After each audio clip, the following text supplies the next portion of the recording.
Bonjour Frédéric Lenoir, Bonjour Dalila. merci. Tu as été le premier à me soutenir dans cette aventure. Il y a plus d'un an, tu as répondu oui à l'appel. Qu'est-ce qui t'a interpellé et qu'est-ce qui t'a appelé dans cette aventure Wisdom Paris? Déjà la première chose, la rencontre. Mhm. Et comme tu es très sympathique, et j'avais envie de répondre à ton enthousiasme parce que tu avais vraiment un très beau projet avec beaucoup de cœur, beaucoup d'énergie. Et je me suis dit, j'ai envie d'encourager des gens qui ont de l'énergie, qui ont de l'enthousiasme pour ce qu'ils font, qui se lancent dans des nouvelles aventures. Donc je le fais assez souvent. Après, quand les gens ont réussi et tout, je suis plus toujours là, mais pour le démarrage, j'aime bien donner un coup de main. Et puis après, je trouve l'idée très bonne, c'est-à-dire qu'effectivement, de pouvoir aider les entreprises à réfléchir sur le bien-être de leurs collaborateurs, sur l'idée de bonheur au travail et tout. Les gens passent quand même la moitié de leur vie en entreprise. Ça compte essentiellement dans leur vie et s'ils sont malheureux dans leur vie professionnelle, ils sont malheureux tout court. Même s'il y a autre chose qui peut le rattraper, c'est évident que c'est un des moments essentiels. Et puis on le sait bien que le travail, c'est quand même un des fondements de l'équilibre de vie. Mhm. Et malheureusement, aujourd'hui, les entreprises sont prises dans des telles recherches de performance, de profit à court terme, de rentabilité, d'efficacité, qu'on met une pression sur les gens, on les met en compétition les uns avec les autres au sein de la même entreprise, et du coup, les gens sont malheureux. Donc, Mhm. essayer d'apporter quelques petits éléments de réflexion pour des managers qui puissent peut-être travailler dans une autre ambiance, Mhm. essayer d'impliquer davantage leurs collaborateurs, etc. Il y a pas mal de choses qu'on peut dire qui peuvent peut-être semer des petites graines et qui aideront à ce que des entreprises créent un meilleur climat de travail. Oui, absolument. Et d'ailleurs, tu es avec nous aujourd'hui le 24 novembre parce que tu vas parler de comment cultiver la joie en entreprise. Est-ce que tu peux nous en dire quelques mots? Il y aurait beaucoup de choses à dire, mais disons pour aller donner quelques exemples, le fait de créer un climat favorable.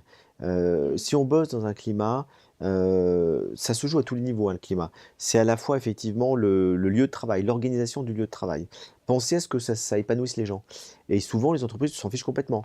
Ils vont voir un architecte qui va réfléchir à des plans qui ne tiennent pas compte tout simplement des besoins humains. Mhm. On est ou dans l'esthétique, ou dans l'efficacité, ou dans le moindre coût. Et on ne pense jamais, mais comment les gens, dans quel cadre ils ont envie de travailler? Mhm. Est-ce que les open space, ça leur convient? De quelle manière? Comment est-ce qu'on peut gérer le lieu? Donc c'est déjà très important d'impliquer les collaborateurs dans la gestion et Ouais. l'organisation du lieu. Après, il y a évidemment le climat au sein de l'entreprise. Est-ce qu'on Mhm. crée un climat plutôt concurrentiel ou de coopération? Ouais. Et dès qu'on met les gens dans la concurrence, ils vont être durs les uns avec les autres. Et finalement, c'est pas bon ni pour l'entreprise à long terme. À court Absolument. terme, on peut avoir des résultats parce que chacun cherche à faire mieux que l'autre et à dénoncer le voisin. Mais à long terme, c'est une catastrophe. Et les gens ne restent pas dans Les l'entreprise gens ne dans ces restent cas-là. pas, les gens quittent, c'est vraiment, et puis les gens sont malheureux. Et créer de la coopération, au contraire, tout le monde y gagne.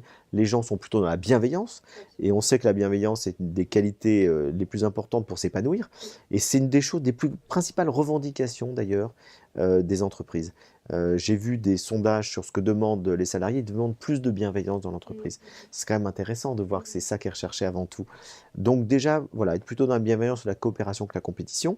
Après, on peut organiser, il y a des choses qui sont très importantes, c'est la reconnaissance du travail. Ouais. On est heureux lorsqu'on est reconnu. Mhm. Et donc, il faut à la fois, pour être heureux, faire une activité qu'on aime, être dans un climat, un contexte favorable et être reconnu pour son travail. Mhm. Parce que si on vous dit jamais que ce que vous avez fait c'est bien, mais qu'on vous dit uniquement que ce que vous avez fait c'est mal, c'est sûr que le salarié ne s'épanouit pas non plus.